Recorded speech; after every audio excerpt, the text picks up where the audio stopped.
Metro की दीवानी चुड़ैल। दिल्ली में दीपक अपने कॉलेज के लिए मेट्रो पहुंच जाता है। हेडफोन लगाए वो टिकट काउंटर पर जाकर कहता है, एक पटेल नगर का टोकन देना। ये लीजिए। दीपक काउंटर से टोकन लेकर गुनगुनाते हुए ऊपर की मेट्रो ट्रेन की ओर पहुंचता है। ओ मेरे दिल के चैन आए मेरे दिल को दुआ कीजिए। ओह, ये मेट्रो कब आएगी? 8 मिनट है अभी तो। दीपक की तरह काफी लोग मेट्रो स्टेशन पर मेट्रो का वेट कर रहे थे। तभी मेट्रो आ जाती है। मेट्रो के दरवाजे खुलते हैं जैसे ही कुछ लोग चढ़ते हैं। फिर दीपक पैर रखने वाला था कि दरवाजा झटके से बंद हो जाता है और मेट्रो तेज रफ्तार से चली जाती है। मेट्रो पर खड़े कुछ पैसेंजर असमंजस में होते हैं और गुस्से से टिकट काउंटर पर जाकर बोलते हैं, साथ ही दीपक भी। अरे ये कैसा सिस्टम है आप लोगों का? ना तो मेट्रो टाइम पर आती है, ऊपर से मेट्रो अभी तो अचानक से सारे दरवाजे बंद हो गए। अगर कहीं किसी को लग जाती तो इसका हर्जाना आप तो भरेंगे नहीं। और क्या, ऐसे थोड़ी ना होता है। अभी मेरे पैर में लग जाती तो मेरा तो पैर कट जाता, जिंदगी भर के लिए घर बैठ जाता। दूसरी बात, हम अपनी अपनी जगह पर जाने के लिए लेट हो रहे हैं। देखिए, हमें दुख है, आपके साथ जो हुआ उसके लिए हम आपसे माफी चाहते हैं। कृपया अगली मेट्रो ट्रेन 10:05 पर आएगी, तब तक के लिए आप थोड़ी प्रतीक्षा कीजिए। धन्यवाद। ठीक है, पर आगे से आप इन चीजों का ध्यान रखना। ऐसा कहकर दीपक और सभी पैसेंजर्स वापस मेट्रो की ओर जाते हैं। कुछ देर में मेट्रो फिर से आती है। तभी सारे पैसेंजर्स उसमें चढ़ते हैं और फिर से मेट्रो के अंदर बैठी चुड़ैल जोर से दरवाजे को बंद कर देती है और हंसकर कहती है, मजा आया ना तुम लोगों को? मुझे तो बहुत मजा आया है तुम्हारे साथ ऐसे खेलने में और इन दरवाजों को तो बंद करने में। अब देखो क्या करती हूँ। ये कहकर चुड़ैल हाथों से जादू करती है और मेट्रो की सारी लाइटें जलने बुझने लगती हैं। ये सब देखकर मेट्रो के लोग डरने लगते हैं और कहते हैं, अरे अब ये क्या अचानक से होने लग गया? ये मेट्रो वाले भी ना, पता नहीं कैसा सिस्टम है इन लोगों का। अरे भाई, ऐसा क्यों बोल रहे हो? क्या पता लाइट में कोई फॉल्ट आ रहा हो। हाँ, हो सकता है। तभी मेट्रो में आंधी चलने लगती है। लोग इधर से उधर गिरने लगते हैं और फिर उठते हैं। तभी मेट्रो तेज रफ्तार से भागती है, जिससे लोगों को डर लगने लगता है और आसपास की सीट पकड़कर कहते हैं, अरे ये मेट्रो इतनी तेज रफ्तार से कैसे हो गई? अरे पागल है क्या ऑफिसर जो ऐसे मेट्रो चला रहा है? अब आया मजा इनको तड़पता हुआ देखकर मुझे। मम्मा मम्मा, मेट्रो ट्रेन इतनी तेज क्यों भाग रही है मम्मा? डरो मत, मुझे पकड़ लो। पता नहीं आज ही मेट्रो कैसे चल रही है सुबह से। इन मेट्रो वाले लोगों की अथॉरिटी से कंप्लेंट करनी ही पड़ेगी। बहुत हो गया इनका, ऐसे तो किसी की जान चली जाएगी। तभी मेट्रो अचानक से अंडरग्राउंड में रुक जाती है। वहाँ की लाइट फिर से जलनी बुझने लगती है और हंसते हुए चुड़ैल आती है। साथ ही मेट्रो की एक स्टाफ भी आता है। आप सब डरिए मत, आप बिल्कुल सेफ हैं। अभी थोड़ी देर में मेट्रो ठीक हो जाएगी। मेट्रो ठीक नहीं होगी क्योंकि तुम सब लोग इससे आगे तो जा नहीं पाओगे। एक एक करके मैं तुम सबको मार डालूंगी। चुड़ैल, भला ये यहाँ कैसे हो सकता है? ओ माय गॉड, चुड़ैल, अब क्या होगा मेरा? आलतू जलालतू आई बला कुठालतू, आलतू जलालतू आई बला कुठालतू, जजंतरम ममंतरम, जजंतरम ममंतरम। तेरे इन आलतू जलालतू फालतू मंत्रों से कुछ नहीं होगा। अब तुम दोनों में से कोई नहीं बचेगा। पर हमने तुम्हारा क्या बिगाड़ा है? क्यों हमें मारना चाहती हो? बस मुझे मारना है, मारना है, मारना है। किसी को नहीं छोड़ूंगी। इस तरह से चुड़ैल सभी लोगों को मार डालती है, जिसके बाद वो सारे लोग गायब हो जाते हैं। ऐसे ही मेट्रो में जो भी आता चुड़ैल उसे मार डालती। कभी किसी को दरवाजे के बीच फंसा देती, तो कभी एक्सीलेटर पर, तो कभी उसने चलती मेट्रो के आगे सफाई कर्मचारी को धक्का दे देती है। इन सब घटनाओं को देखकर सुनकर चंचल नाम की लड़की कहती है, आखिर इस तरह से लोगों को मारकर तुम्हें क्या हासिल होता है? मजा आता है मुझे, अच्छा लगता है। मैं जानती हूँ इसकी कोई वजह है। बिना मकसद के तो कोई कुछ नहीं करता। जरूर तुम भी शायद किसी चीज का बदला ले रही हो। बोलो, ले रही हो? हाँ, ले रही हूँ मैं बदला। 6 महीने पहले मेरे पति मुझे मेरे गांव से यहाँ लेकर आए क्योंकि मैंने उनसे यहाँ आने की जिद की थी। दरअसल मैं सिकंदरपुरी के गांव में रहती थी। बचपन से ही वहीं पली बड़ी थी, इसलिए देहाती थी। गांव में 8वीं तक पढ़ाई के बाद कम उम्र में एक शहर के लड़के सोहन से शादी कर दी गई। 1 साल वह मेरे साथ वहीं रहे, लेकिन अगले साल वो मुझे गांव में छोड़कर शहर नौकरी करने चले गए। कभी कभी आया करते थे तो मेट्रो की बात किया करते थे। धीरे धीरे मेरे मन में मेट्रो में जाने की ख्वाहिश जगी। मेट्रो में ऐसी चिड़िया होती है, मेट्रो में ठंडक होती है, उसके दरवाजे अपने आप खुल जाते हैं, अपने आप बंद हो जाते हैं। मन ही मन मैं मेट्रो की दीवानी बन गई थी। इस बार जब वो शहर आए तो एक दिन मैंने उनसे कहा, सोहन, इस बार मैं आपके साथ दिल्ली जाना चाहती हूँ। मेट्रो में बैठकर घूमना चाहती हूँ, प्लीज मुझे ले चलिए। क्या बोला तुमने? जरा फिर से एक बार बोलना। तुमने अपनी शक्ल देखी, अपने कपड़े पहनने का तरीका देखा है? बिल्कुल ही अजीब है। ऐसे मैं तुम्हें कैसे दिल्ली अपने साथ लेकर जाऊं? कहीं मेरे बॉस ने तुम्हें देख लिया तो वो बोलेंगे कि कैसी बीवी से शादी कर ली है मैंने। देखिए, आप ऐसे मत बोलिए। आप कहो तो मैं शहर के हिसाब से खुद को ढाल कर चलूंगी। आपको अपने बॉस या किसी और के सामने शर्मिंदा नहीं होने दूंगी। प्लीज मुझे ले चलिए, मुझे मेट्रो में जाना है। सोहन, बहू इतना कह रही है तो ले जा, 2-4 दिन घुमा के यहीं छोड़ दियो। ठीक है माँ, मैं कल ही इसे अपने साथ ले जाऊंगा। सोहन अगले दिन उसे दिल्ली ले जाता है, साथ ही उसे थोड़े वेस्टर्न कपड़े दिला देता है, जिसके बाद वो उसे मेट्रो में ले आता है। तो उसे एक्सीलेटर पर पाँव रखना नहीं आता तो सोहन को पकड़ लेती है, जिससे आसपास के लोग हंसने लगते हैं। अरे इसे तो एक्सीलेटर यूज करना भी नहीं आता। पता नहीं कैसे कैसे लोग मेट्रो में आ जाते हैं। देख लिया, तुम्हारी वजह से कितना एम्बैरेसिंग हो रहा है मेरे लिए। ठीक से खड़ी रहो ना। जी खड़ी हूँ। इस तरह दोनों मेट्रो की ओर आ जाते हैं और जैसे ही मेट्रो आती है, पारो उसमें जैसे ही चढ़ती है, मेट्रो के दरवाजे अचानक से बंद हो जाते हैं, जिसमें वह फंसकर मर जाती है। सोहन भी पारो से बेफिक्र होकर दिल्ली में रहने लगता है। उसकी आत्मा भटकने लगती है। इसलिए मैं मार डालूंगी सबको। जैसे मेरी मौत हुई, मैं किसी को नहीं छोड़ूंगी। मारना चाहती हूँ सबको। मेरी ख्वाहिश अधूरी रह गई मेट्रो में जीने की। मेरी आत्मा यहीं भटक रही है। तुम मासूम थी ना, इस ट्रेन में आई यहाँ की चीजें नहीं जानती थी और मर गई। तुम्हारी तरह बाकी लोग भी मासूम हैं, जिन्हें तुम बेवजह मार रही हो। उनके परिवार के बारे में तो सोचो। आखिर तुम्हें लोगों को मारकर क्या मिला? तुमने सही कहा, मुझे हासिल तो कुछ भी नहीं हुआ। चुड़ैल की बात सुनकर उसका पति उसके सामने आ जाता है, क्योंकि वह उसी मेट्रो में सफर कर रहा था। तभी उससे माफी मांगते हुए कहता है, पारो, मुझे माफ कर दो। मैंने तुम्हारे साथ गलत किया है। मुझे नहीं पता था तुम्हारे साथ ऐसा हो जाएगा। इसमें आपकी कोई गलती नहीं है। मुझे कुछ पता ही नहीं था और आपने जो मेरे साथ किया उसके लिए मैंने आपको कब का माफ कर दिया। अब आप खुश रहना। ये बोलते ही चुड़ैल हमेशा के लिए गायब हो जाती है। भूतिया बाप की जुड़वा बेटियां। रुपेश और काजल की शादी को 1 बरस बीत चुका था। दोनों के बीच काफी प्यार था। वक्त आया जब काजल गर्भवती हुई और मुस्कुराते हुए वो अपने पति से कहती है, आज मैं बहुत ज्यादा खुश हूँ। मुझे भी बताओ अपनी इस खिलती मुस्कान का कारण। बहुत जल्द हमारे घर नन्हा मेहमान आने वाला है। आप पिता बनने वाले हैं। सच में? काजल, आज तुमने मुझे दुनिया की सबसे बड़ी खुशी दी है। हम 2 से 3 होने वाले हैं। समय गुजरने के साथ काजल की गर्भावस्था को 9 महीने पूरे होने के साथ उसे दर्द शुरू होता है, जिसे देख रूपेश उसे जल्दी से अस्पताल ले जाता है, जहां डॉक्टर रूपेश को बताते हैं, आपकी पत्नी के पेट में 2 जुड़वा बच्चे हैं। उनके अंदर इतनी शक्ति नहीं है कि वो उन बच्चों को जन्म दे सके और अब आपकी पत्नी को बचाना बड़ा मुश्किल है। आखिरी बार आप उससे मिल लीजिए।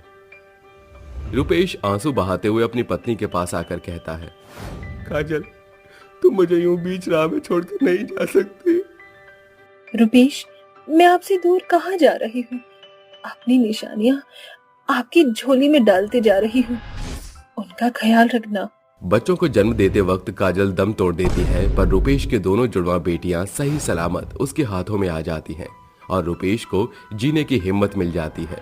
फिर वो कहता है, आज से तुम दोनों ही मेरी दुनिया हो, मेरी शहजादियों। मैं तुम्हें खूब प्यार दुलार दूंगा। आज से तुम्हारा नाम है रिद्धि और सिद्धि। समय की रफ्तार तेजी से गुजरने लगती है और रुपेश एक माँ की तरह अपनी जुड़वा बेटियों की देखभाल करता है। वक्त के साथ अब रुपेश की जुड़वा बेटियां 5 बरस की हो जाती हैं। एक रोज रुपेश काम के सिलसिले में गांव से बाहर जाता है और लौटते वक्त कहता है, काफी रात हो गई है, मेरी दोनों बेटियां डर रही होंगी, मुझे जल्दी से घर पहुंचना होगा। पिता होने के नाते वो बेटियों के मुंह में हड़बड़ाहट में गाड़ी की रफ्तार एकदम तेज करके आगे बढ़ने लगता है कि अचानक उसकी गाड़ी एक बड़े ट्रक से टकराकर संतुलन से बाहर हो जाती है और एक खाई में नीचे गिर जाती है, जिसके बाद गाड़ी और रुपेश दोनों के चिथड़े उड़ जाते हैं। रुपेश की आत्मा एक भूत बनकर खाई से बाहर निकलकर कहती है, नहीं नहीं, मैं मर नहीं सकता। अब मेरी बेटियों की परवरिश कौन करेगा? मुझे प्रकृति के दायरे तोड़कर जाना ही होगा, क्योंकि अभी मैं मजबूर हूँ। मेरी नन्ही बेटियों का मेरे सिवा कोई सहारा नहीं। अभी मैं मुक्त नहीं हो सकता ईश्वर। भूत बना रुपेश के शरीर से खून की धाराएं सड़क को सराबोर कर रही थीं, पर उसे अपने जख्म से ज्यादा अपनी बेटियों की चिंता सता रही थी। भूत अपनी शक्तियों से खून के बहाव को रोककर चक्रवाती बवंडर में ढलकर उड़कर गांव पहुंचता है, जहां भूत झुंड में बैठे लोगों को नजर नहीं आता और उनके बीच से गुजरकर अपने घर पहुंचता है। तभी उसकी दोनों बेटियां उसके गले लगकर कहती हैं, पिताजी, आप कहाँ रह गए थे? मेरी बच्चियों, तुम्हारा पिता एक बहुत ही बड़े तूफान में फंस गया था, पर मैं आ गया हूं ना, तुम्हें डरने की कोई जरूरत नहीं। फिर भूत अपनी जुड़वा बेटियों को खिला पिलाकर सुलाते हुए कहता है, क्या मेरी जुड़वा बेटियों को मेरा भूतिया रूप देखकर मुझसे जरा भी डर नहीं लगा? या फिर अभी इन्हें संसार से परे दूसरी दुनिया की पहचान नहीं है? मैंने काजल से जब तक मेरी भोली बेटियां समझदार नहीं हो जाती, मुझे यहाँ रहने के लिए कहा है।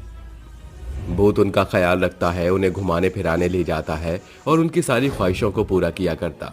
पर अब धीरे धीरे भूत के किस्से गांव में महामारी की तरह फैल जाते हैं और गांव वाले बात करते हुए कहते हैं, अरे सुरेखा, सुना है कि उन दोनों जुड़वा बेटियों का पिता मरकर भी उनकी देखभाल करता है।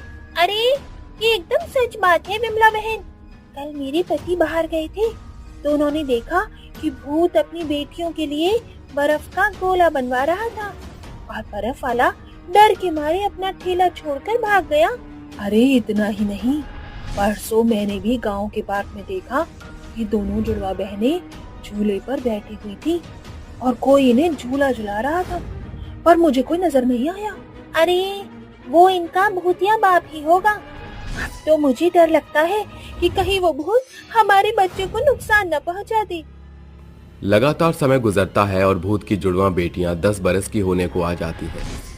दोनों बेटियां कहती हैं, पिताजी, हम आपसे कुछ मांगना चाहते हैं। क्या चाहिए मेरी दोनों परियों को अपने पिता से?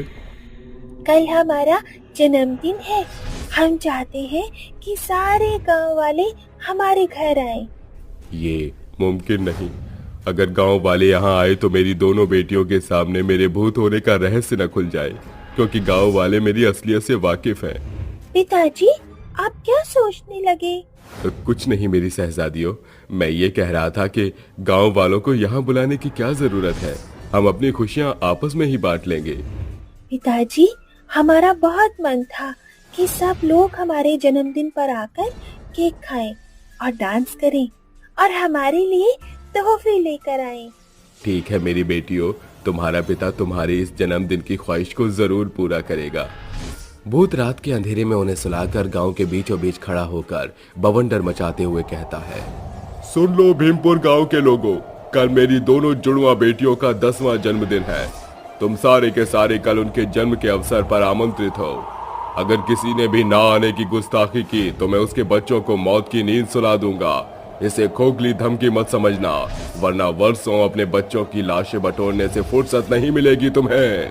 फिर भूत वहां से गायब होकर अपने घर आ जाता है और अपनी आंखों की शक्ति और शैतानी हाथों के बल से पूरा घर गुब्बारों की लड़ियों से सजा देता है। अगली शाम सारा गांव भूत के कहर से डरकर जन्मोत्सव पर शामिल होता है और विमला कहती है, सुरेखा बहन, मुझे तो डर लग रहा है कि कहीं इस भूत ने इस रंग बिरंगे केक को भी अपने शैतानी खून और मांस से न बनाया हो। छी छी छी छी। शुभ शुभ बोलो विमला, क्यों मुझ ब्राह्मण का धर्म भ्रष्ट करने पर तुली हो? कुछ साल और बीतने के बाद अब भूत की जुड़वा बेटियां 15 बरस की होने के साथ गांव का रवैया समझने बूझने लगती हैं और पिता से कहती हैं, पिताजी, आखिर क्या कारण है कि गांव वाले हमसे डरे सहमे हुए रहते हैं? ना कोई हमसे बात करना चाहता है। सभी हमसे ऐसे दूर भागते हैं जैसे हम कोई खतरनाक भूत हो। ना हमारा किसी विश्वविद्यालय में एडमिशन हो रहा है। आखिर क्यों? आज हमें इन सभी सवालों का जवाब चाहिए। वक्त आ गया है मेरा खौफनाक सच तुम्हारे सामने लाने का। ऐसा कहकर भूत अपने सर्वशक्तिशाली खौफनाक रूप में आ जाता है और उसके चेहरे से खून टपकने लगता है। उसकी लाल आंखें, लंबे हाथ और बिगड़ी सूरत देखकर दोनों डरकर कदम पीछे करके कहती है, ये तो भूत है। सही पहचाना, तुम्हारा पिता एक भूत है, इसलिए गांव वाले मेरे ही खौफ के कारण न तुमसे बात करते हैं और न तुम्हें अपने पास आने देते हैं। पिताजी, अब हम बड़े हो चुके हैं, इसीलिए हम अपना ख्याल रख सकते हैं। आप हमें बताइए कि आपको इस भूत श्रेणी से कैसे मुक्ति मिलेगी? मैं इतने साल से सिर्फ तुम दोनों के सयाने होने की खातिर ये दोहरी जिंदगी जी रहा था, क्योंकि मैं पिता के मोहजाल में जकड़ा हुआ था।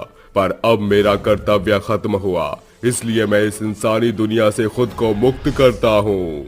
बेटियों से बिछड़ने के गम में भूत खून के आंसू रोते हुए आसमान में गायब हो जाता है और उस दिन के बाद से वो भूत फिर कभी किसी को नजर नहीं आता और दोनों जुड़वा बहनें अपनी जिंदगी जीने लगती हैं। साथ ही गांव वालों के दिल से उस भूत का खौफ पूरी तरह से निकल जाता है। गर्मी से परेशान चुड़ैल। ज्वालापुर गांव में रहने वाले लोग काफी खुशहाल और समृद्ध थे। सभी के घरों में सालों पहले शौचालय और बाथरूम का निर्माण हो चुका था। मई का भरपूर गर्मी भरा महीना शुरू हो चुका था। धरती तवे की तरह तप रही थी। सभी जने अपने घरों में बैठे हुए थे। तभी ललिता पसीना पोंछते हुए कहती है, हाय राम, इस जेठ की गर्मी ने तो बुरा हाल कर दिया। पंखे की हवा में भी शरीर आलू की तरह उबल रहा है। उफ, ये गर्मी जान लेकर छोड़ेगी। ललिता ऐसा कह रही होती है कि तभी उसका पति मंगल घर के अंदर आता है और ललिता कहती है, हाय हाय, बेड़ा गर्क हो इस गर्मी का। अरे आप तो सर से पांव तक पसीने से नहा चुके हैं। कहा था ना मैंने सुबह की दोपहर में घर मत लौटना, किसी पेड़ की छाए में बैठ जाना। आसमान में बैठे सूर्य देवता आज मुझसे दुश्मनी निकाल रहे हैं। पूरा शरीर कड़कड़ाती धूप से जल गया है। जरा इनामों का पन्ना बना दो, लगता है मुझे लू लग गई है। ठीक है, तब तक आप बाथरूम में जाकर ठंडे पानी से नहा लीजिए, थोड़ी राहत मिलेगी। ज्वालापुर गांव में सैकड़ों सालों में पहली दफा गर्मी ने अपना रिकॉर्ड तोड़ा था। हर दिन बीतने के साथ गर्मी का पारा और ज्यादा तेजी से बढ़ने लगता है। गांव से बाहर कुछ दूर पर एक घना जंगल था, जहां एक पुराने घने से बरगद के पेड़ पर एक भयानक चुड़ैल रहती थी, जो बढ़ती गर्मी से परेशान होकर कहती है, हाय रे, इस बेतहाशा गर्मी ने तो मुझ चुड़ैल का जीना दुश्वार कर दिया। ये चुपती जलती गर्मी से बचने के लिए अब तो मुझे जंगल से बाहर निकलना ही पड़ेगा। चुड़ैल पेड़ों से उछलती कूदती जंगल से बाहर निकल पड़ती है और चारों तरफ देखकर कहती है, ये गांव वाले कितने कंजर हैं। चुड़ैल के लिए ना कोई तालाब बनवाया है ना कुआं। कई वर्षों से मैं नहाई भी नहीं हूँ। सोचा था आज नहाकर अपने पाप धो लूंगी। इतने लोगों का खून जो बहाया है। चुड़ैल उड़ती हुई और आगे तलाश में निकल पड़ती है। तभी उसे एक बहुत ही पुराना पोखर नजर आता है, जो बहुत ही कूड़े कचरे से भरा होता है और उसका पानी एकदम काला होता है, जिसे देखकर चुड़ैल कहती है, ये तो वही कहावत हो गई, छोटी गंगा बोल के नाले में कुदा दिया। हाय रे दैया, ये दिन आ गए हैं क्या मेरे, जो मुझे इस मैली गंगा में नहाना पड़ेगा। ऐसे में ज्वालापुरी के गांव वाले आखिर नहाते धोते कैसे हैं। आज की रात ये पता लगा कर ही रहूंगी। थोड़ी देर में चारों ओर रात का अंधेरा छा जाता है और चुड़ैल तेजी से उड़ती हुई गांव की तरफ बढ़ते हुए हाथों से हवा करती हुई कहती है, हाय ये गर्मी मुझे सर से पांव तक भिगोई चली जा रही है। लक चिक बिजली गिराने मैं हूँ आई, कहते हैं मुझको हवा हवाई। पूरा गांव रात के समय अपने घरों में बाहर चबूतरों पर बैठकर ठंडी ठंडी हवा खा रहे थे। तभी चुड़ैल कहती है, अब मैं मिस्टर इंडिया की तरह इनकी आंखों के सामने से गुजरूंगी और इन्हें दिखाई भी नहीं दूंगी। चुड़ैल रामधन नाम के युवक के घर में घुसकर चारों ओर नजरें दौड़ाने लगती है। तभी नल की आवाज सुनकर वो बाथरूम का दरवाजा खोलकर अंदर आ जाती है और कहती है, अरे वाह, यहाँ तो दूध के जैसा सफेद पानी है जो बेमतलब का बह रहा है। ये बेपरवाह गांव वाले नल खुला छोड़कर हवा खाने में लगे हैं, क्यों ना मैं नहा लूं। चुड़ैल नहा धोकर बाथरूम गंदा करके कहती है, अरे वाह, ये बाथरूम तो मेरे मतलब की जान पड़ती है। अब गर्मी बीतने तक मैं ज्वालापुरी गांव के बाथरूम पर ही कब्जा करके रहूंगी। उसे मुझे गर्मी से परेशान नहीं होना पड़ेगा। फिर चुड़ैल छत से चिपक कर पंखे की हवा खाने लगती है और जब रामधन नहाने के लिए बाथरूम में आता है तो कहता है, अरे ये घर का बाथरूम है कि सरकारी स्नान घर? इतना गंदा कैसे मचा हुआ है यहाँ? कौन बदबूदार विकट प्राणी अपने शरीर का सालों का मैल झाड़ गया है। अब मैं सालों से नहीं नहाई थी तो थोड़ी बहुत गंदगी तो मचेगी ही ना। आधी रात जब सारा गांव गहरी नींद में होता है तभी गर्मी से परेशान होकर चुड़ैल की आंख खुलती है और वो कहती है, गर्मी ने तो मुझे परेशान करके रख दिया है। पूरा शरीर पसीने से चिपचिपा रहा है। मेरा बस चलता तो गर्मी का नामो निशान मिटा दूं, पर अभी मुझे नहाने की जरूरत है। चुड़ैल पसीना पोंछते हुए बाथरूम में जाती है तो नल में पानी न आता देखकर मंगल और सरिता के बंद दरवाजे से अंदर घुसकर कहती है, देखो तो जरा इनको, इस उबाल भरी गर्मी में भी ये दोनों कैसे फेविकोल के मजबूत जोड़ की तरह चिपक कर सो रहे हुए हैं। खैर मुझे तो नहाना है। चुड़ैल बाथरूम में घुसकर खुशी से नहाते हुए कहती है, ठंडे ठंडे पानी से नहाना चाहिए, गाना आए या ना आए गाना चाहिए। आवाज सुनकर सो रहे मंगल की नींद खुल जाती है और वो कहता है, सरिता तो मेरे बगल में सो रही है, फिर बाथरूम में कौन हो सकता है? कहीं गलती से नल तो खुला नहीं छूट गया है।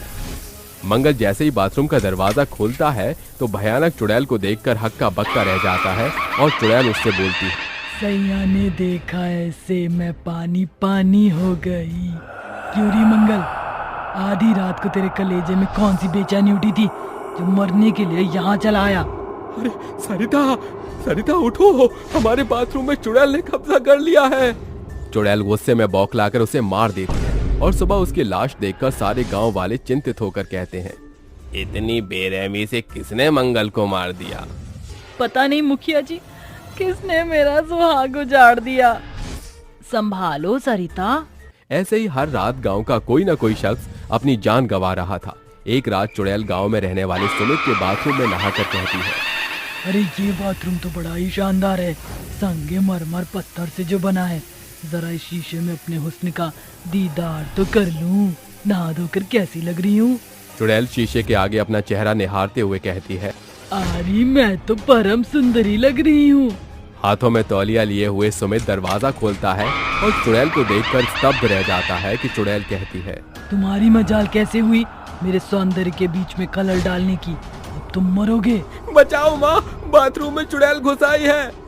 गुस्से में लाल पीली हुई चुड़ैल सुमित को मार डालती है और ये मंजर देखकर उसकी माँ धनिया भागकर सबको इकट्ठा करती है और मुखिया कहता है, क्या बात है धनिया, इतनी रात को सबको यहाँ बटोरने का क्या मतलब? मुखिया जी, गांव के सब लोगों को चुड़ैल मार रही है। वो गर्मी वाली चुड़ैल है। चुड़ैल को भी हम इंसानों की तरह गर्मी लगती है और हमारे गांव में कोई भी तालाब या नहर नहीं है। शायद इस चुड़ैल ने हम सभी के बाथरूम पर कब्जा कर लिया है। कल भोर होने को ही हम इसका निवारण करेंगे। अगली सुबह सभी लोग गंदे पड़े हुए पुराने पोखर को साफ करवाकर वहां पानी भरवा देते हैं और चुड़ैल को पुकार कर कहते हैं, ओ गर्मी वाली चुड़ैल, कहाँ है तू? बाहर निकल। चुड़ैल उनके पास आकर कहती है, एक तो मैं इस घनघोर गर्मी से परेशान हूँ, तुम लोग मुझे बुलावा क्यों भेज रहे हो?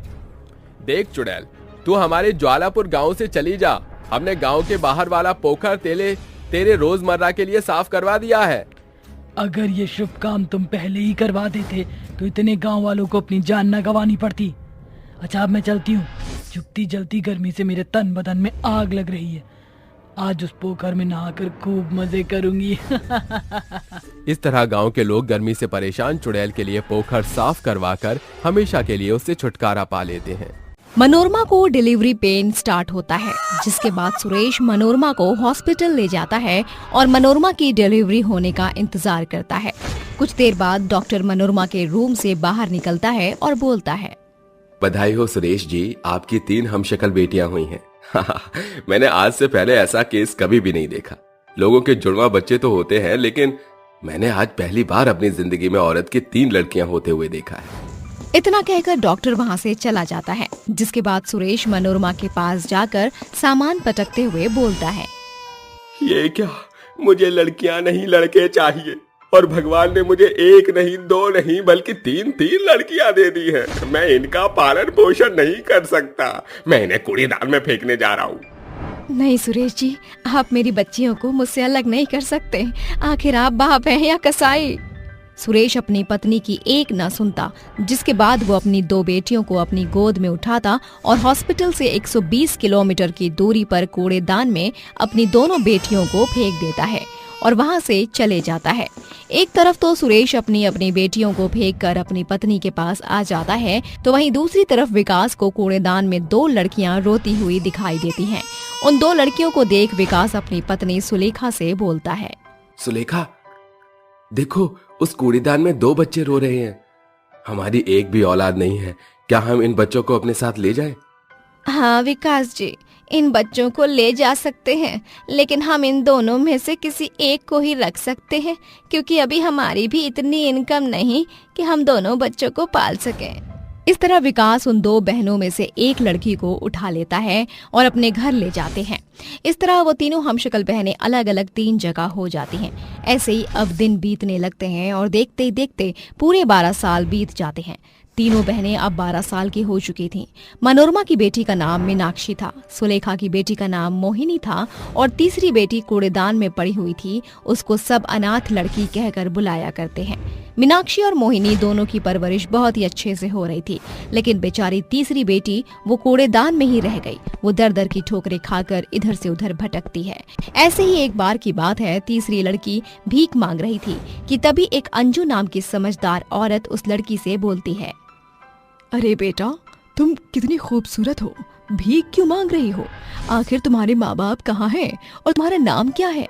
मुझे नहीं पता कि मेरे माँ बाबा कहाँ हैं और मेरा नाम क्या है।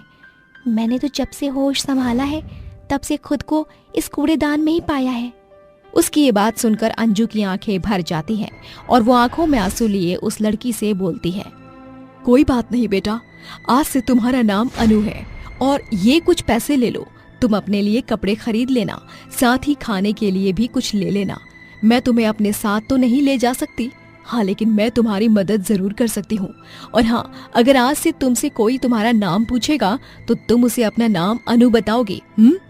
अनु अब उसकी बात से सहमत हो जाती है और खुशी से वहाँ से चली जाती है। ऐसे ही अब कुछ समय बीत जाता है और एक दिन फिर अनु किसी से खाने के लिए भीख मांग रही थी। बाबूजी, भगवान के नाम पर कुछ दे दो, मुझे बहुत भूख लगी है। राम राम राम राम। अरे मुझे तो समझ नहीं आता कि आखिर तुम भिखारी के अंदर इतनी हिम्मत आती कहाँ से है कि अगर लोग तुम्हें वहां से भगा दे तो तुम लोग फिर से मुंह उठाकर उनके पास आ जाते हो। और मेरे पास एक फूटी कौड़ी नहीं है, तो अब मेरे सामने से निकल जाओ और अपना गंदा सा थोपड़ा मुझे दोबारा मत दिखाइयो। पर बाबूजी, मैंने कुछ नहीं खाया है। उस आदमी को अनु के ऊपर बहुत ही गुस्सा आता है और वो अनु को एक जोरदार तमाचा जड़ देता है और वहां से निकल जाता है। अनु के चेहरे पर अब थप्पड़ के निशान थे और अनु वो थप्पड़ सहन न कर सकी, इसलिए थप्पड़ की वजह से अनु बीमार पड़ गई। लेकिन ये सब अकेली सिर्फ अनु ही नहीं सह रही थी, बल्कि उसकी 2 हमशक्ल बहनें भी इन सारी चीजों से गुजर रही थी। जैसा जैसा अनु के साथ होता वैसा वैसा उन दोनों बहनों के साथ भी होता। इधर अनु के चेहरे पर थप्पड़ के निशान थे तो वहीं मीनाक्षी और मोहिनी के गालों पर भी थप्पड़ के निशान थे और अनु की तरह वह दोनों बहनें भी बुखार में तड़प रही थी। ये सब अचानक देख मनोरमा बोलती है, हे भगवान, हमारी बेटी अचानक ही बीमार कैसे पड़ गई? एक तरफ तो मनोरमा ये सब देखकर हैरान हो रही थी, तो वहीं दूसरी तरफ सुलेखा अपनी बेटी के गालों पर थप्पड़ के निशान देखकर चौंक रही थी। विकास जी, देखिए हमारी फूल जैसी बच्ची के गालों पर थप्पड़ के निशान हैं। सुलेखा और मनोरमा अपनी दोनों बच्चियों को डॉक्टर के पास ले जाती हैं, जहां उन दोनों का इलाज होता है और कुछ समय बाद वो दोनों ही लड़कियां ठीक हो जाती हैं। एक तरफ तो वो दोनों ठीक होती हैं तो वहीं दूसरी तरफ अनु अपने आप ठीक हो जाती है। ये सब उन तीनों को कुछ समझ नहीं आ रहा था कि आखिर उन तीनों के साथ अपने आप ये सब हो क्या रहा है। मीनाक्षी और मोहिनी के पास तो उनके माँ और बाबा थे, लेकिन अनु के पास कोई नहीं था। ऐसे ही दिन गुजरने लगे और अनु का एक्सीडेंट हो जाता है, जिस वजह से अनु मर जाती है। अनु के मरने के साथ साथ मीनाक्षी और मोहिनी भी अचानक ही मर जाती हैं और वो तीनों अब एक आत्मा बनकर इधर उधर घूमने लगते हैं। घूमते घूमते अचानक ही वो तीनों एक जगह टकरा जाते हैं, जहाँ वो तीनों एक दूसरे को एक जैसा देखकर हैरान हो जाते हैं और एक दूसरे से बोलते हैं, अरे तुम दोनों तो बिल्कुल मेरे जैसी हो। आखिर तुम दोनों कौन हो? ये तो मैं नहीं जानती कि तुम दोनों कौन हो, लेकिन मैं इतना जानती हूँ कि हम तीनों एक जैसी दिख रही हैं। तुम बिल्कुल सही बोल रही हो। आखिर तुम दोनों कैसे मरी? मेरा तो एक्सीडेंट हुआ था जिस वजह से मैं मर गई, लेकिन तुम दोनों कैसे मरी? मोहिनी और मीनाक्षी अब अनु को सब कुछ बता देती हैं, जिसके बाद वो तीनों आपस में बात करते हुए बोलती हैं, हो ना हो हम तीनों का कोई ना कोई कनेक्शन जरूर है। हमें इस राज के पीछे का सच जानना ही होगा। इतना कहकर वो तीनों उड़ते हुए मीनाक्षी के घर में पहुंच जाती हैं, जहां उन्हें मनोरमा सुरेश के साथ 3 लड़कियों जो कि एक जैसी दिखने वाली हमशक्ल थी, वो फोटो देख अनु बोलती है, मैंने तुम दोनों से कहा था ना कि हम तीनों का कोई ना कोई कनेक्शन जरूर है। हम तीनों के पीछे का राज अब इस घर में ही मिलेगा। इस घर की मालकिन ही अब हमें सब कुछ बता सकती है। वो तीनों आपस में बात कर ही रहे थे कि तभी मनोरमा और सुरेश वहां आ जाते हैं, जहां वो उन तीनों आत्माओं को देख थोड़ा डर जाते हैं। वो तीनों चुड़ैलें मनोरमा और सुरेश को घेर लेती हैं और उनसे पूछती हैं, माँ आखिर हम तीनों का सच क्या है? कौन है हम तीनों? आज आप हमें हमारा सच बताकर रहेंगी। बताती हूँ मेरे बच्चों, सब कुछ बताती हूँ। आज से 12 साल पहले की बात है। मुझे 3 बच्चे हुए थे और वो तीनों कोई और नहीं, तुम तीनों लड़कियां थी। लेकिन तेरे बाप ने 2 लड़कियों को कूड़ेदान में फेंक दिया क्योंकि उन्हें एक लड़के की चाहत थी और मैं उन्हें एक लड़का नहीं दे सकी। और मुझे नहीं पता कि मेरी 2 बच्चियां आज तक कहाँ हैं। मैंने आज तक तुझे ही पाल पोस कर बड़ा किया, लेकिन मैं उन दोनों के बारे में जानती ही नहीं वो कहाँ है। माँ आपकी एक बेटी को तो घर मिल गया, लेकिन एक बेटी आज तक कूड़ेदान में पड़ी रही। उसको ना तो किसी ने घर दिया और ना ही किसी ने माँ बाप का प्यार दिया। किस्मत देखो, भगवान ने हमें मार दिया। 2 लड़कियों को तो माँ बाप का प्यार मिल गया, लेकिन एक लड़की अपने माँ बाप के प्यार से वंचित रह गई। बाबा मैं आपसे पूछती हूँ, आपने हमारे साथ ऐसा क्यों किया? बेटा मुझे माफ कर दे। बेटे की चाहत में मैं अंधा हो गया था। मैं ये भूल गया था कि तुम दोनों भी मेरी बेटियां हो। लेकिन जीते जी तो मैं तुम लोगों को अपना प्यार नहीं दे सका, लेकिन तुम लोगों के मरने के बाद भी मैं तुम्हें यहाँ से जाने के लिए नहीं बोलूंगा। मैं तुम्हें मुक्ति नहीं दिलवाऊंगा। आज से तुम तीनों यहीं पर मेरे पास रहोगी। मैं तुम्हें माँ बाबा होने का पूरा प्यार दूंगा। इस तरह वो तीनों चुड़ैल बेटियां अपने माँ बाबा के गले लग जाती हैं और अपने माँ बाबा के साथ रहने लगती हैं। चुड़ैल काकी। कामिनी अपनी चाची कौशल्या के साथ रहती थी। वो बहुत छोटी थी जब उसके माता पिता स्वर्ग सिधार गए थे। उसकी क्रूर चाची कौशल्या उस पर बहुत जुल्म ढाती थी।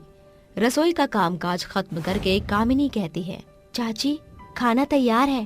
परोस, आ रही हूँ। जैसे ही कौशल्या अपने मुंह में पहला निवाला डालती है तो कहती है, अरे खाना है कि नीम का कड़वा घूंट।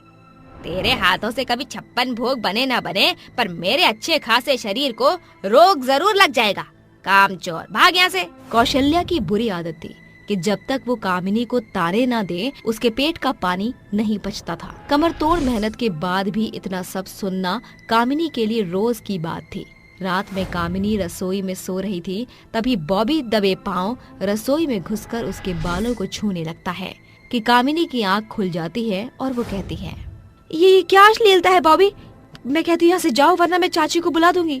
पहले तो अपनी अदाओं के जाल में मुझे फंसाती हो, फिर भोली भाली लड़कियों के जैसे नाटक करती हो। दूर हट मुझसे, वरना मैं भूल जाऊंगी कि तू इस घर का मेहमान है। जा रहा हूँ, पर मैं तुम्हें अपना बनाकर रहूंगा।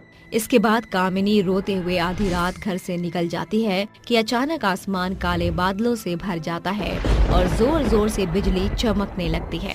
कामिनी तेज गति से पैरों को बढ़ाकर एक घने से बरगद के पेड़ के नीचे छिप जाती है। तभी पेड़ के अंदर से चुड़ैल बाहर निकलती है और कहती है, बरस गया है बादल ऐसी फुहार बनके, तू आ गई यहाँ पर मेरा शिकार बनके।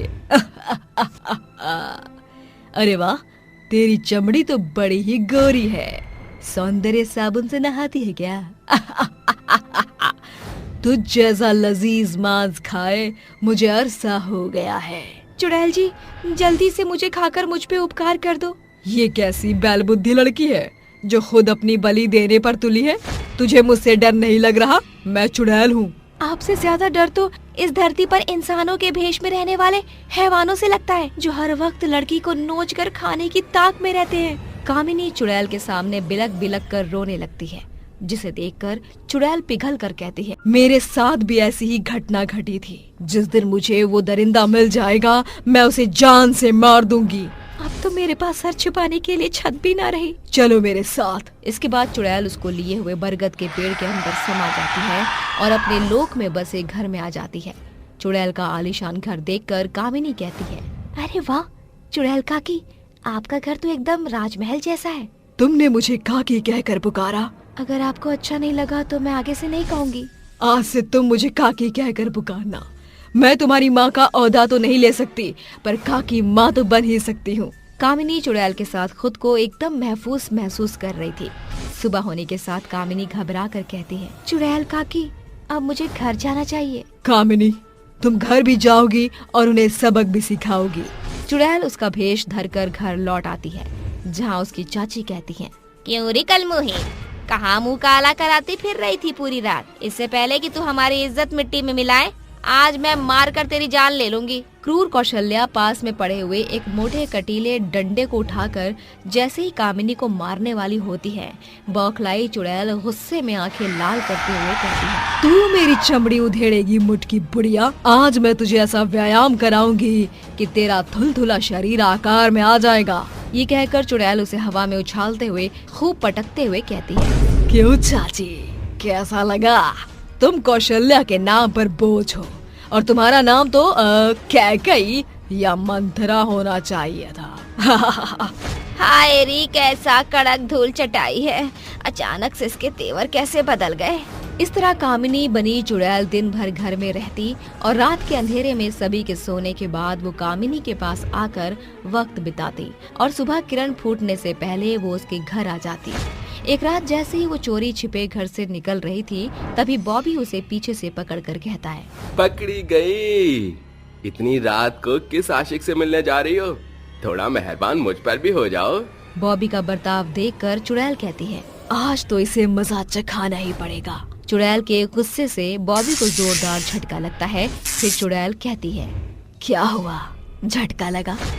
लड़की को अबला समझने की भूल ना करना, क्योंकि भूल को अंगारे में बदलते देर नहीं लगती। छोड़ मेरा रास्ता। अचानक से इसके अंदर बिजली कैसे दौड़ने लगी? कुछ तो गड़बड़ है। कामिनी के बदले व्यवहार का पता लगाने के लिए बॉबी उसका पीछा करता है और उसे पेड़ में समाते देख लेता है। अगले दिन बॉबी पूरी वारदात गांव के सरपंच रंगा को बताता है और कामिनी बनी चुड़ैल जैसे ही उसे देखती है, गुस्से से लाल पीली हो जाती है। तभी मौसम करवट लेता है और दिन का सूरज रात के अंधेरे में ढल जाता है। तेज आंधी तूफान चलने के साथ चुड़ैल विशाल आकार में बदलकर दहाड़ती हुई कहती है, परसों से मैं तेरी राह देख रही थी। कौन हो तुम? मेरी मौत का कारण बनने वाले। तू मुझे इतनी जल्दी कैसे भूल सकता है? चुड़ैल का क्रोधित स्वरूप देखकर कामिनी उसके सामने आकर कहती है, चुड़ैल काकी, क्या हुआ? आप इतने गुस्से में क्यों हैं? कामिनी, ये वही दरिंदा है जिसने मुझे मारा था। पर कैसे? शीतलपुर गांव में रहने वाली रूपा काफी आकर्षक रूपवती जवान लड़की थी, जो अपने परिवार के साथ रहती थी। गांव में जल की उचित व्यवस्था न होने के कारण उसे मीलों पैदल चलकर नदी से पानी लाना पड़ता था। उसी गांव में रहने वाला रंगा एक दरिंदा था, जिसकी नीयत रूपा पर खराब थी। आज रूपा के साथ नदी पर जाने वाला और कोई न था। ये देखकर रंगा कहता है, ये सुनहरा मौका फिर नहीं आएगा, चलो इसका पीछा करते हैं। तीनों उसका पीछा करते हैं। फिर रूपा पानी का घड़ा जैसे ही तालाब में डालती है, उसे उन तीनों दरिंदों का चेहरा पानी में दिखाई पड़ता है और वो मन में कहती है, ये नीच दरिंदा मेरे पीछे यहाँ तक पहुँच गया, मुझे चलना चाहिए।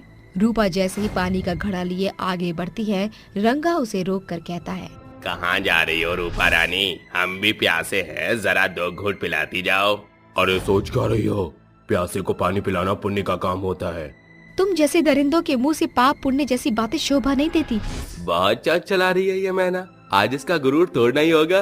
तीनों हैवान उसके साथ बदसलूकी करके उसे छोड़ देते हैं और रूपा कहती है, तुम तीनों हैवानों को मैं जीने नहीं दूंगी, मैं कच्चा चिट्ठा खोल दूंगी।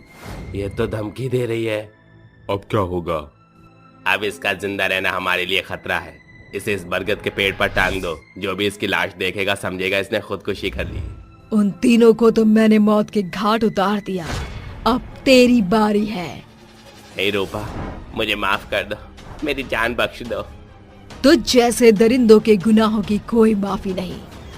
रंगा को मौत के घाट उतार कर चुड़ैल बॉबी की तरफ बढ़ती है। तभी कामिनी कहती है, चुड़ैल काकी, इसे मत मारिए, इसको एक मौका दे दीजिए। मैं वादा करता हूँ कि अब मैं किसी पर भी गलत नजर नहीं डालूंगा। ठीक है, मैं जा रही हूँ, पर अगर तुमने कामिनी पर कोई भी जुल्म या अत्याचार किया तो उसकी चुड़ैल काकी फिर लौट आएगी। फिर चुड़ैल वहाँ से चली जाती है और कामिनी का जीवन भी उसके कारण आसान और बेखौफ हो जाता है।